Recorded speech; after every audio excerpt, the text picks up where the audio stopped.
We're going to just make this a little learning lesson because I'm curious on what you guys' advice would be. And I like posing the questions in this way. So Jayden Daniels' mom, Regina Jackson, spoke on protecting her son from women who prey on millionaire athletes and responded to the backlash she receives on social media. She said he's been very acclimated in sports since he was young, but he doesn't know the business world. He doesn't know the predators or the vultures that could be out there. So he feels very comfortable in knowing that not only am I educated and qualified to do it, I'm also his mom. So I don't want this to be about her parenting because that's her son. She can, parent however she chooses to parent. But I'm curious from you guys, what's some advice you wish you learned sooner when dealing with women entering the space of fame and money? Man. That's interesting because what she's basically saying is he's not ready. She told the whole world he's not ready. That's a fact. And he might be. He might be a lick. Pause. That's a fact. That's what she told everybody. Yeah, he's. In hindsight, because if you're walking around with him, they just like, we gotta get him away from his mother. Once we get him away from his mother, we good. Yeah. You go over there and ask her this. I'm gonna go over there and give him the number. Yeah. They're gonna just have to tag team. Yeah. But what I think, what I could have learned, I think we learned everything we needed to know. But what do you wish you learned sooner? I kind of knew everything. Oh.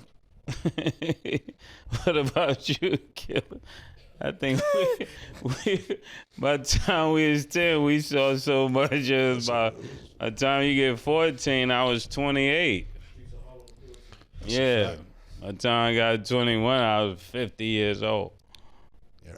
Well, listen, what I'll say is this before I'll tell you about what I learned and shouldn't have learned about Jayden and his mother. What I took, and I don't put this in street terms, I don't mean to be disrespectful about what I'm about to say, but I took it as she said, this nigga's slow.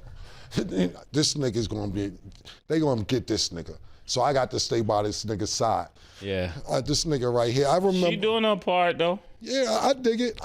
Listen, let me tell you something. This is a true story. My son was about 11. And then 11 to 12, maybe 13, he was still in middle school, maybe seventh grade.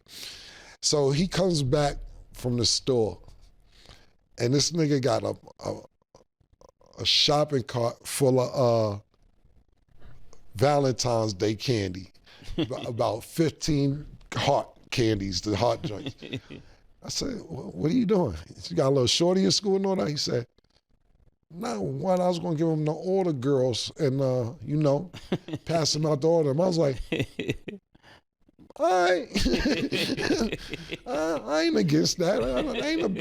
All of them, I see where you're going with it. You know what I'm saying? He's like, yeah.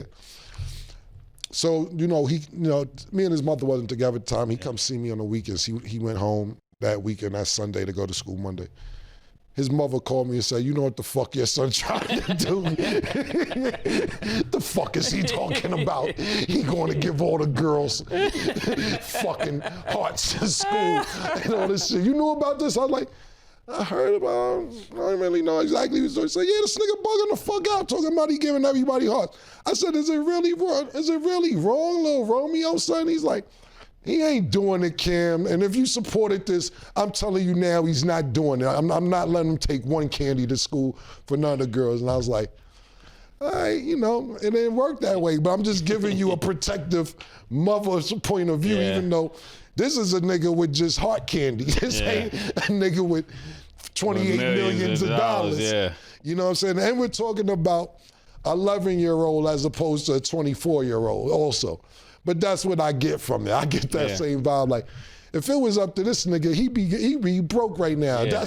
That's what this mother's giving me. Yeah, that's what she basically saying. Sometimes sometimes you train a child, but then after you train them, they still don't got it. And you gotta stay around. Yeah, listen, she man. Said, I gotta watch. I'm protecting my investment. Yeah, 100%. That's one of those situations. And I support it. She might knock on the door and said, I just slipped a condom under the door. Make sure you strapped in there. Like, listen, and back to something I could have learned. No, Mase, I just say made it great. But time you're 10, you're 14. When you're 14, you're 28. When you're 28, you're 62. Growing up at home, let me tell people, and not just the streets, and not just women, and not just anything. Sometimes the best teacher is experience. It isn't about going to class. It isn't about what somebody could tell you. Niggas could talk to you till their face is blue and your ears fall off, and then you still don't listen. The best thing is experience. I knock on wood all the time and very, very thankful. You got to think about this, right? And knocking on wood and thanking God as well, 100%. Mase, multi-selling rapper, not just that, very successful businessman. Me, multi-selling, when I say multi-million sales in music, both of us, actor, philanthropist, businessman. I got one kid, he got two. How many kids? We could have been out here, it could have been crazy. By the same woman. Shit could have been wild out here now. I thank God all the time. Shit could have went left a few times now.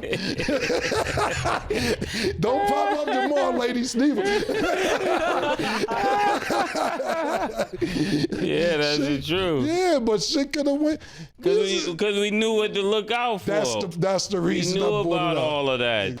You know how many times, and not going with again. You know how many times girls say, "Yo, Kim, I think I'm pregnant." I said, "I don't know about who. I had a vasectomy." They like, "Oh, no, I wasn't pregnant." Never had a vasectomy. You ain't gonna fool me. I fooled you. This is what I'm trying to tell you. All them games that girls play. Letting a girl give you a condom. Yeah, exactly. I think we should use protection. Right. Meet me at the hotel. They booked the room already. Nah, I'm changing the room. Nah, I'm not going in that room that you booked. Won't get me on tape. Have some niggas run up in here while I'm here. No, absolutely not.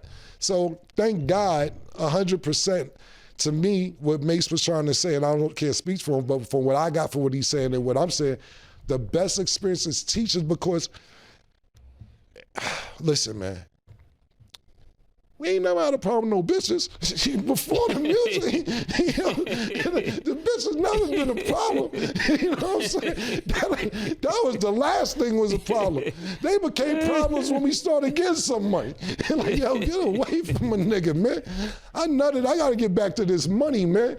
You know, I remember Mase used to, and I'm not bringing, I'm talking about high school. Mase used to fight girls off of me. I see Mase walking routes that he shouldn't be walking school that way. He walking this way. You know, I'm just saying,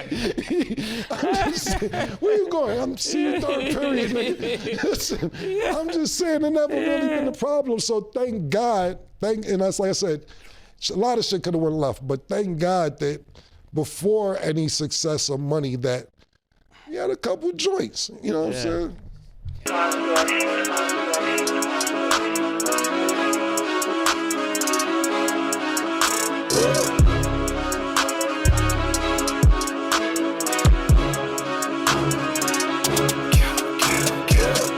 What you want, nigga? Everything, nigga, super size. Two Big Macs, like when they doing them 2 for $5.